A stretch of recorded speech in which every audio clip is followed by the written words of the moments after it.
Halmashauri ya uchukuzi na usalama barabarani NTSA imeanzisha huduma ya matibabu ya macho kwa madereva wa gari za umma kutokana na ongezeko la ajali za barabarani.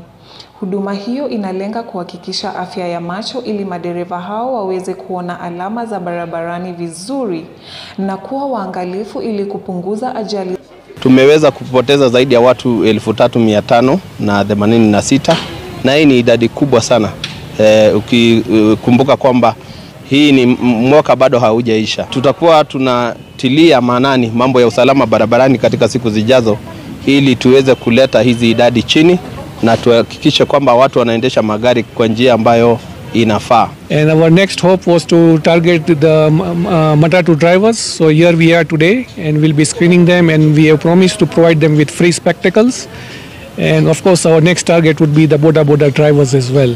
Na leo hii tuko na hafla ama tuko na camp clinic ya kuweza kuangalia afya ya madereva wetu, na sio tu madereva wetu peke yao, kuangalia hata afya ya wale wengine ambao tunabeba customers wetu. Takwimu zinaonyesha kuwa katika mwaka wa 2025 zaidi ya vifo 3,500 vimeripotiwa. Nikiripotia mtazamo wa Dira Runinga ya Tandao, jina langu ni Joy Mwanzo.